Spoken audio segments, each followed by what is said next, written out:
Namaste everyone and welcome to Om Incense Show with DJ, a show that helps you increase your incense quotient. So if you are an incense enthusiast, consider subscribing. So this is yet another podcast and incense reading that I'll be doing with you. And I'm again reading from Carl's book here. It says Carl F. Neal, and this is his book. It says Incense, Crafting and Use of Magical Scents. So there's part 1 of this podcast where I done the role of aromatics in incense composition. We're doing the part 2 of that same chapter. So this is chapter 2, page 17, with red till resins. Now we'll be reading about the plant materials. So it says plant materials. Although most aromatics are taken from plants, by this category I refer specifically to leaf, stem, or root material. Wood is in a category all its own. But plant materials would include the roots or the leaves of trees. Patchouli, sage, lavender, and many other aromatics are plant materials. This category of ingredients runs the full range from very easy powder, lavender flowers, to very difficult sage leaf. Their burning properties also range from eager to burn pine needles to very difficult parsley. Most of the items you grow yourself for incense making will fall into the plant material category. Alas, the vast majority of the plant matter in the world does not produce a distinct, let alone pleasant scent when burning. Luckily for us, there are hundreds of plants that work very well and produce great scents. Just don't be too disappointed when the wonderful smelling flowers you grew this summer turn out to smell like a wet dog when your incense is burned. That's why it's so important to test a new aromatic before rolling it into incense. Of course, as discussed earlier in this chapter, a pleasant scent isn't necessarily the goal with some magical incense. Woods. This final category of aromatics refers primarily to very fragrant woods. Sandalwood, pine, and cedar are all examples of fragrant wood.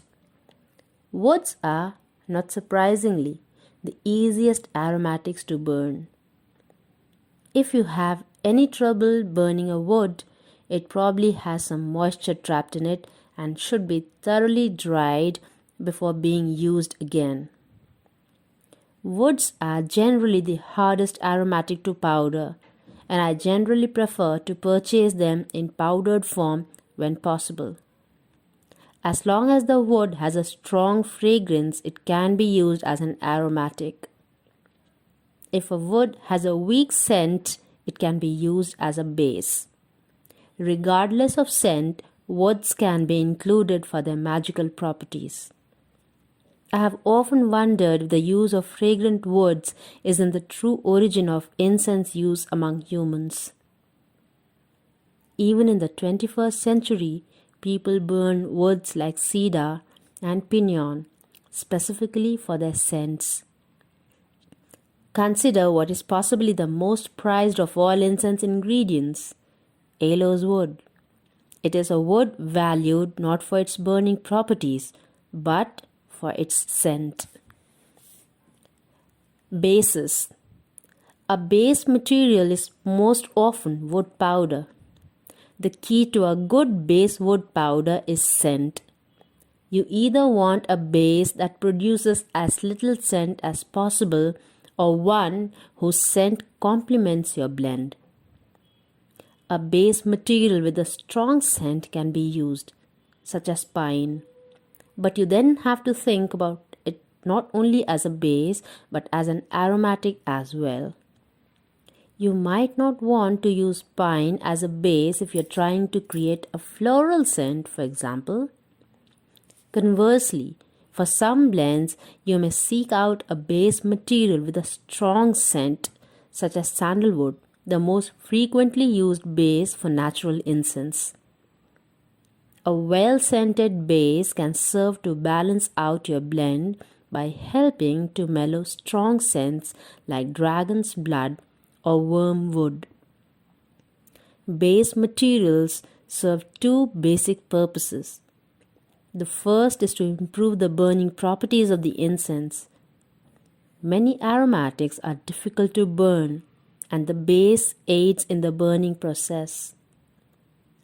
Leafy plant materials in particular can be very hard to burn. The base material that you use can improve the burning qualities of your incense overall.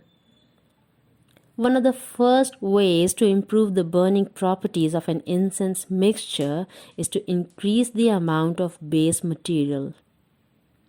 Although it is not a wood, clove is also an important base material. Adding clove to an incense blend causes it to burn hotter and thus helps you use aromatics that are harder to burn. So people who do not want to use saltpeter in their incenses to help it burn better, use clove for that same purpose. I like to think of it in this way. The base material in combustible incense replaces the charcoal used to heat non-combustible incense. There are ways to adjust your recipes to increase or decrease the amount of heat produced by your base. It's a bit like moving the candle in an aroma lamp up or down. If you need more heat, you can increase the base materials. To lower it, you can reduce the materials or change their composition.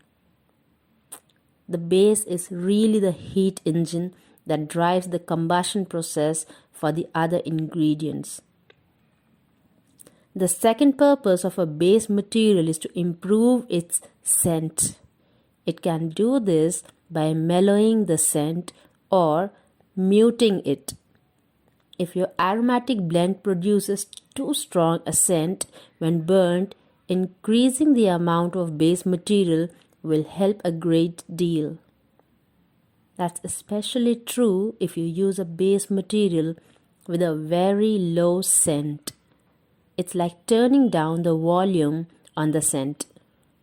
Because of this, you should use the least amount of base possible that still produces a blend that burns well and smells good. Adding too much base could result in incense that burns well but doesn't have the desired power. Base materials can also improve scent through enhancement. Some complementary scents can bring out additional depth in other ingredients. For example, I love both golden copal and pinyon, and putting them together seems to bring out the best in both of them. Much like complementary colors, complementary scents enhance each other. Another way that a base can enhance your blend is by acting as a fixative. The purpose of a fixative is to preserve the more volatile chemicals in your blend.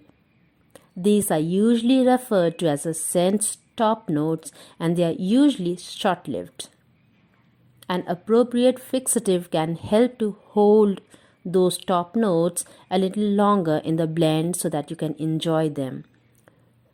This is a reason that the scent of incense can seemingly change as it burns. The top notes and over time the middle notes dissipate faster than the bottom notes. And actually is the bottom notes fragrance that lingers around in your house, when the incense has been through, and we're judging the retention of the incense fragrance. And so even in the incense, the fixative has the same purpose that it has in perfume. So if you are somebody who has that perfumery background, you would understand this better. Now we talk about binders. The final dry component of natural incense is the binder.